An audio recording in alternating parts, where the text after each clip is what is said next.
Hey there, everyone. That sexy nerd is back again, and boy, do I have a lot to do today. So we're starting off with the easy thing. Bug's Life by done by Nostalgia Critic. Finally, this is a movie that I'm like, yeah, this movie's great. I love this movie. I do. I loved it. Like, it was the second Pixar movie that ever came out. I was there. Toy Story came out, and then everybody was like, what is this movie? A Bug's Life? And yeah, honestly, I love this movie. Honestly, it's super underrated. It's super underrated. It's a super underrated movie, and people like don't talk to it with as much seriousness as Toy Story is. But it's a good movie. Yes, I know Kevin Spacey's the villain, but we won't hold that against the movie. They didn't know.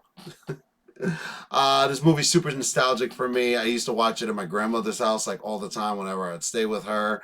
It's always been. I always love all the characters. I love all of them. I love Flick. I love Dot. I love the circus bugs. I even kind of like Hopper, and I love his brother too. His brother is the worst. Isn't it the guy from Arrested Development, by the way? How does that guy always play animated characters and they always look like him?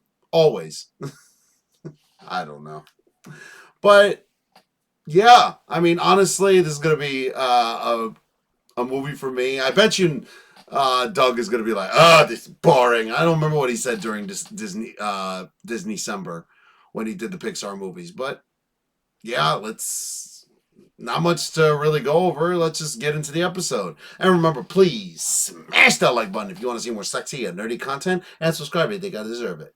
And also remember, I'm doing sign up for my Patreon. I'm finishing off the Batman Cape Crusader today after this video, and I am starting also Lord of the Rings, Rings of Power Season 2. I've already done a what do you call it? A preview video of me recapping Season 1. That's all I'm going to do. I'm not going to watch Season 1. I'm very sorry.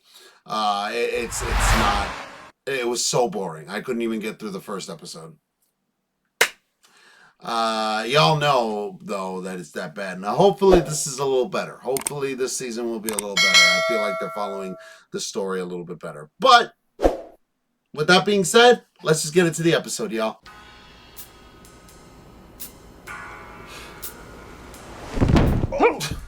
Oh, you're asleep too. We fell asleep. We were up all night. Did we figure out how to save Disney? That's a negative. What are we gonna do? Disney's had one of its worst years ever. There's gotta be some way to recover from all these box office failures. Deadpool, Wolverine. It's him. Bob Iger. Love him. Mickey. It's Mickey. Hello, sir. You know what I don't like, Dan? Okay, you ripped off South Park, Doug. Doug, come on, man. You know that Disney did that first. And you complain all the time that all these people steal your ideas. You're stealing their ideas too, buddy. Us? Good guess. But I've actually narrowed it down to 3 things. Intellectual property laws, Bugs Bunny, and when the world mocks me for losing millions and I can't flip them off because I only have 4 fingers! I assure you, sir, still we have are a middle doing finger. everything that we can. I haven't seen so many bombs since goddamn Pearl Harbor! To be fair, some of those were hits. We haven't been in a black cauldron this time since Whoa! Black Cauldron! You sons of bitches better have an answer for how to get out of this! It's really not we do, that sir. bad. We do. You can't. You can compare whatever, but Disney was really struggling at that time during Black Cauldron. That was one of the darkest days of Disney, and it's still nowhere near as bad as that was. Everybody wants to exaggerate their time. No. They were on the threat of closure. That is not happening today, no matter how many bombs they put out. Rely on our past IP. Daniel, go to the window. Do you see the man in the Pluto costume with the brass knuckles? Yes. Well, wow. I do, sir.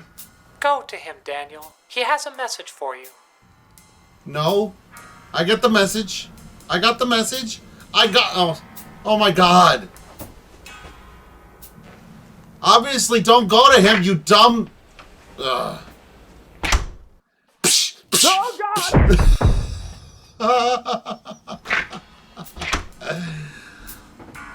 could have been smart and just said, I got the message. Did you get his message? Loud and clear. Splendid. Now what are we actually going to do? Perhaps we can put together even bigger budgets? Yes! Paying more money than you have is a great way to get more money than you have.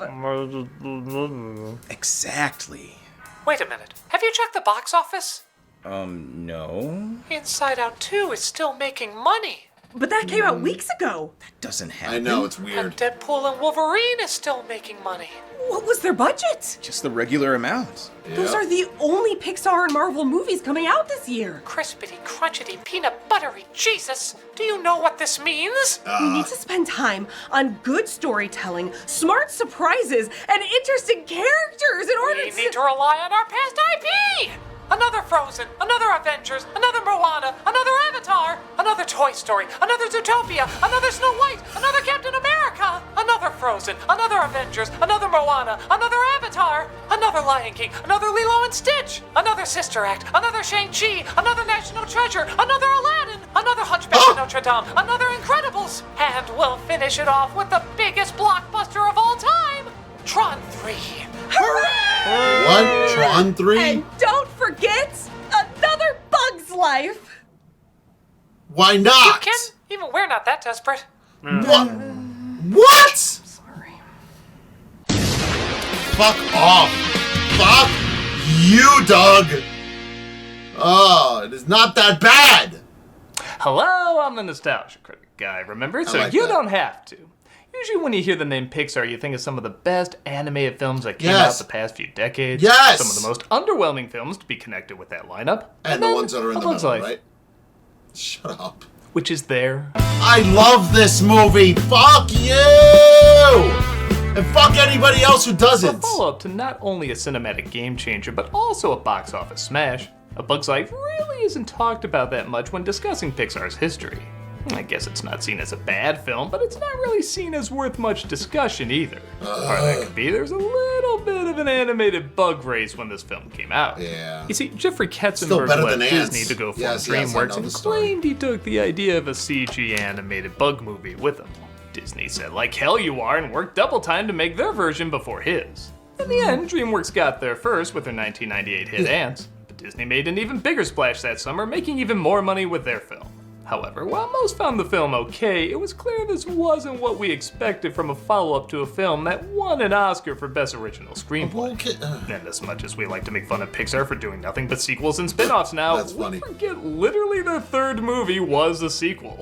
They went back to Toy Story right after their second film. What? That's how underwhelming A Bug's Life was. Get the fuck out of 5 here. years later, though, is this more than just the middle child Yes. in between Toy Yes. Stories? Is there more to it than Yes. just a race to get one movie out before the other? Yes. Well, not a ton more, but I guess more than some other DreamWorks and Disney movies that try to rush their way to the box office.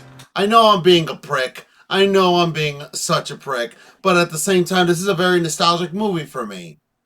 It really is. So let's take a closer look. Let's look at the Pixar movie so small you often forget it's even there. nobody remembers Aristocats either, right? Nobody. Sound off in the comments if you remember Bug's Life and Aristocats. I know y'all said that in my other video, but yeah, you gotta help me out here too, please. Honestly, with a pretty funny joke when a line of ants carrying food gets interrupted by a leaf. I'm lost! I'm lost! How I am when I'm told I'm disliking the Acolyte for the wrong reasons. Oh no!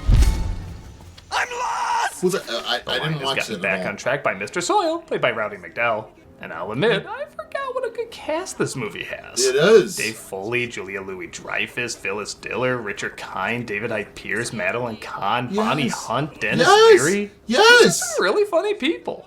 The problem is they don't have them say funny stuff. Shut up! Your Highness, I can't count when you hover like that. See, because she was literally hovering. It's, Ants are funny! They come, they eat, they leave. That's our lot in life. It's not a lot, but it's But our it's a life. lie. Okay, so I think everyone can agree the ants are the weakest part of the movie. Yes. Especially when your lead is Flick, who, tell me if you've heard this, is a clumsy screw-up with a good heart. Well, that's unique. If only he charmingly rambled. Hello, Princess. My, aren't you looking lovely this morning? Not, of course, that you would need a telescope to see that. Well, this is a really stupid question, and particularly in view of our recent shopping excursion. When I found out that you were engaged, I mean, yeah. Sounds really great. I was like, if it was at all possible, if it was within the view of your vision of the future, of what you are comfortably doing in the moment of this time and place. Just Shut up! And the laughs keep on coming. Being little's not such a bad thing. Yes, it is. No, it's not. It's two. Is not. It's two. Is not. It's Is not. two. Oscar-winning writers, everybody. Pretend that that's a seed. It's a rock. We'll just use our imaginations. But it's a rock. I know it's a rock! I still know so many people quoting that it's not a seed, it's a rock dialogue. Like I said, the ends aren't funny. It turns out they're gathering food for the grasshoppers, who force them to hand over half their rations. But when Flick accidentally destroys what's left, the grasshoppers intentionally tried to destroy them. So where is it? Where's my food? Kevin Spacey plays Hopper, who, here's the stretch, doesn't respect personal space and just grabs who he wants. It's a bug-eat-bug world out there, Princess. One of those circle of life kind of thing. Lion King Oh, plug. you used that our bodies become the grass bullshit to convince him this was fair too. Hopper honestly is an okay villain. Yes. I do wish he was a little funnier, but he is intimidating, and for as simple as his motivation is, he does make the most of it. If I hadn't promised Mother on her deathbed that I wouldn't kill you, I would kill you! And yeah, okay, sometimes he can be funny. He tells Princess Anna, who's going to take over for the Queen, that they have until the end of summer to make up for the lost food. Flick gets an idea to find help outside their home, and the council is happy because it'll get them out of their hair. A bee! I am a cute little bumblebee! Okay, this is where the film gets good. Okay, first of all, yes, see, finally. And secondly, I bet you he's not going to do the outtakes, which is probably the funniest part of the damn movie. I'm serious. If you ever stay out for the damn outtakes at the end of the movie, funniest thing ever. I never laughed so hard with my family in my life. Well, I have, but still. The circus bugs are really damn funny. Yeah. All these characters work really well off each other as they try to survive their day-to-day lives performing. If anyone ever quotes any lines from this movie, I guarantee you it's from these characters. You're making the maggots cry. Popcorn! Stale popcorn! Leave them alone! They have poo-poo hands! Twitter's favorite joke. So, being a lady bug automatically makes me a girl. girl! Is that it, Sly Boy? Huh? Just kidding. Twitter has no favorite joke. Yeah, no. Also, is it me or is Dennis Leary totally doing a Jason Alexander impression? Judging by your breath, you must have been buzzing around a dung heap all day. We say we hate lawyers, but we can't wait to sue somebody. Anytime, pal. Pick the hairs out of your head one One by by one. We want leaders to make tough choices, then we vote them out when they do. Or maybe I'm just looking for an excuse to play a Duckman quote. Everyone should be. My favorite are these two acrobats Yes. who maybe understand 3 words of English. You're fired. Don't you understand? We are up. Hey, they don't understand me. Have you tried turning them yellow and increasing the annoyance to... These characters are so funny, I wish the focus was on them and the ants were more of a supporting role. All right. Kind of like in The Three Amigos. Right down to Randy Newman trying to sabotage the music. Okay, that's not fair. I actually love the songs in Three Amigos. Randy, I'm sorry for this one. Anyway, they get fired for setting the owner on, well, fire, and Flick sees them survive a brawl thinking they're warrior bugs. Also, this Bug City isn't anything It's that's pretty cool. spectacular, but some of these throwaway jokes do get a laugh. I said no salt. All positive. You fool, that's the blood Billy Bob Thornton and Angelina Jolie wore around their necks. Great, now you love awkward interviews. Hey, if you're reviewing a movie from 98, you're gonna get jokes from 98. Fiona Apple exists! I have been scouting for bugs with your exact talents! A talent scout. Of course, the circus bugs confuse Flick's offer for a performance, and they accept. Boy, are those grasshoppers in for a big surprise! The look I give when somebody says, no, really, these NFTs are the real deal. They're introduced to the ants who believe in warriors as well, but they quickly get a wake-up call. Oh, look at the beautiful colors of the blood. We drew one of you dying because our teacher said it would be more dramatic. Our teacher also has a website called DudeI'mSeriouslyATeacher.com. As the performance continues, the circus bugs get more dismayed. Die! Die! Christ, why weren't these characters the leads? Of course, tell Flick what's really going on, and they try to leave, only to run into a surprisingly terrifying fowl. The bird is awful! The bird actually kind of gave me kind of slight nightmares. I was 8 at the time. Call me a pussy, but that bird was terrifying. It was like a dinosaur. Which is really ironic since they basically are dinosaurs. I don't know how often I get to say this, but this is one of the most terrifying birds ever put on film. Right? It not only roars like a raptor, but it moves at almost the same speed a bird does while also being gigantic. You're legit kind of ducking every time you watch this thing attack. Wake up! Yeah. Why does it hiss? So many movie scenes with giant monsters out there. I'll just say it. This is one of the most intense.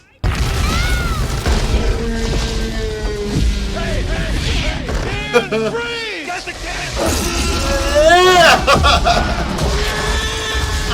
managed to escape and even save Ada's sister, resulting in everyone once again declaring them as heroes. Everyone says Inside Out 2 is the Pixar film that represented anxiety brilliantly, but no, Princess Ada saying, "Oh, I don't know," truly defined her as a multi-layered character. I know what everyone really thinks. Nobody really believes I can do this job. It's like they're all watching me. Okay, could be interesting. Perhaps if we dive more into that. To be fair, it's a lot of guys when the girlfriends talk about anxiety. Flick puts together that Hopper is afraid of birds, so they hatch a plan, put together a giant fake one.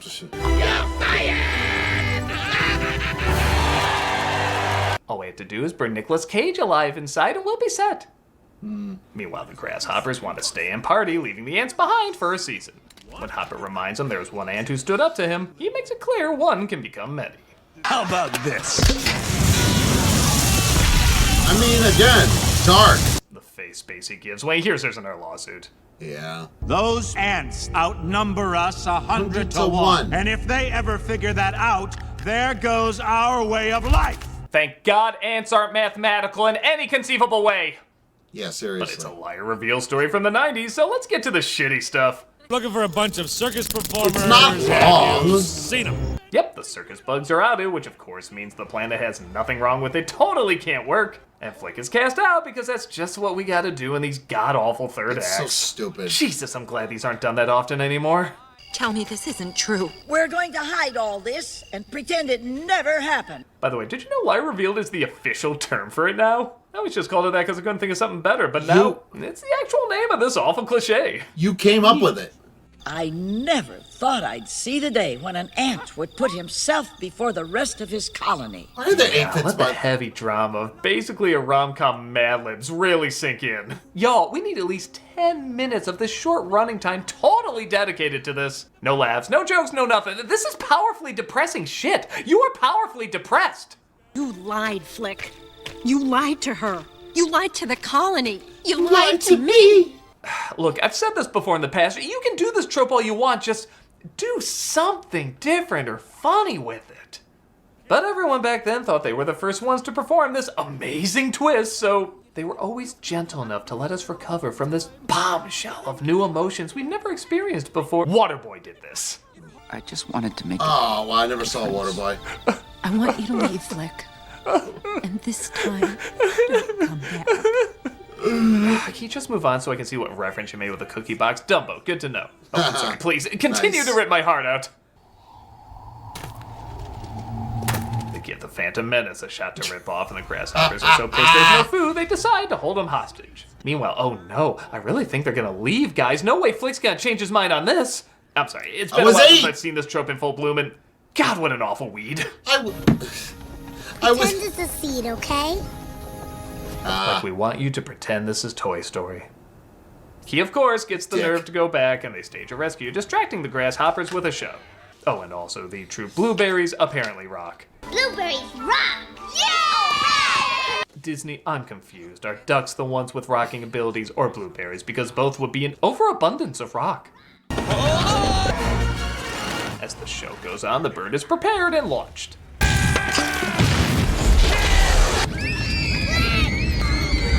Now, this would definitely not qualify as blueberries rocking. If anything, I'd call it unrocculent. The bird is cooked and exposed as a fake, but Flick rallies the rest of the ants behind him. Ants don't serve grasshoppers. It's you who need us. Let my Pesmires go! Thank you, Word Hippo, for that one.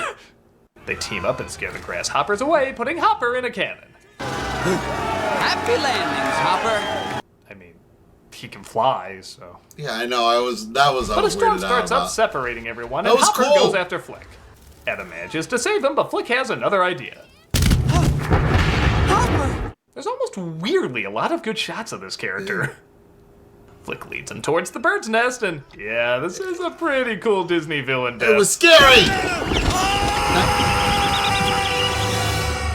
That's the part that left me with the nightmares. Like, imagine a dinosaur doing that to its babies. You know, it works, and wow, it's dark. How is Disney making literal baby birds haunt my nightmares? The day is saved as the circus bugs have to make their way to other performances they suck at. Yeah, did they ever get good at what they did? Nope. Princess Ada is even finally made queen. What does she do? Better start stretching down there, because there's a lot of things your mother didn't tell you about your duties. A lot about it. They launch little ant firecrackers. Not sure how that's supposed to work. And I know I could easily make a joke about how the end credits are the best part, but... Stop it! No, seriously, the end credits are the best part. Woo! Woo! Oh, if he ever does Monsters Inc., if he doesn't do this, I'll be so pissed.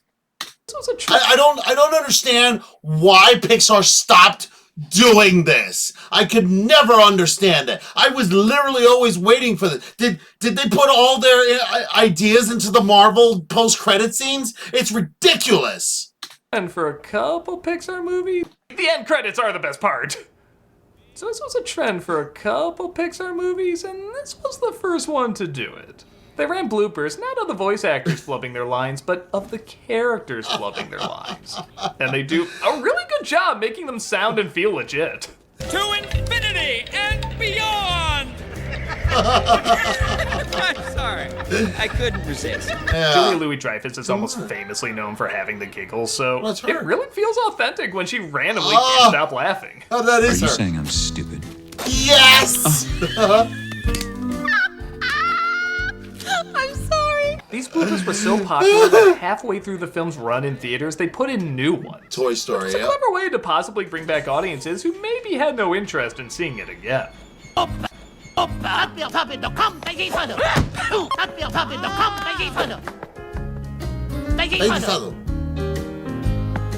be honest, I didn't have any interest in seeing the movie until they started advertising the bloopers. I thought this idea was so damn clever, I literally bought a ticket just so I could see them. Oh, wait, stop. I think I swallowed a bug. And I'm glad I did, because I found this film bad.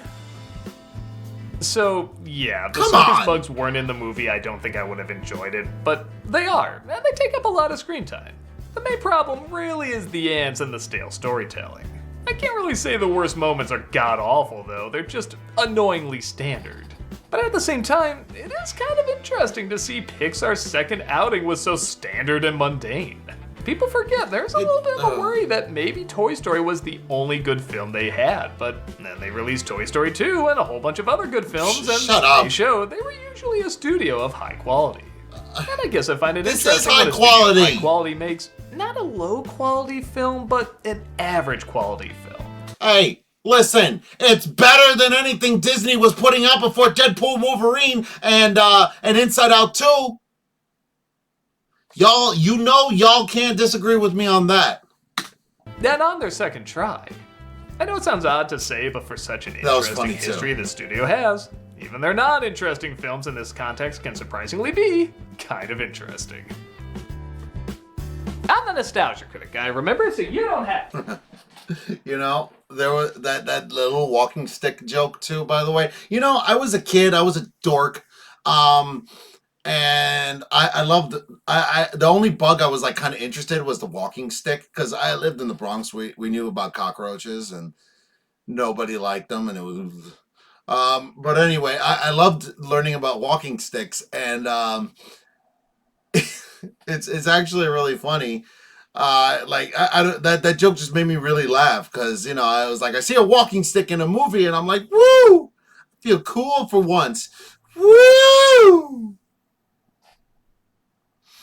Nobody's cooler than I am. Yeah. But anyway, tell me what you thought of the movie, because again, I knew he was gonna bitch on the movie. I didn't know he was gonna rag on it so damn much. It just, I know, but I love the movie. I can't help it. I know, you know, this is one of the times that, you know, he and I are not the same mind. But I did call it on the bloopers, didn't I? If it was gonna love something about that movie, it was definitely gonna be the bloopers. Let me know what you guys thought about this, and let me know your memories about the bloopers, because the bloopers were the best part of the movie. And let me know in the comments below. And remember, please smash that like button if you want to see more sexy and nerdy content, and subscribe if you think I deserve it. And also, remember, check out my Patreon for more full unedited reactions to all my latest videos. See y'all later.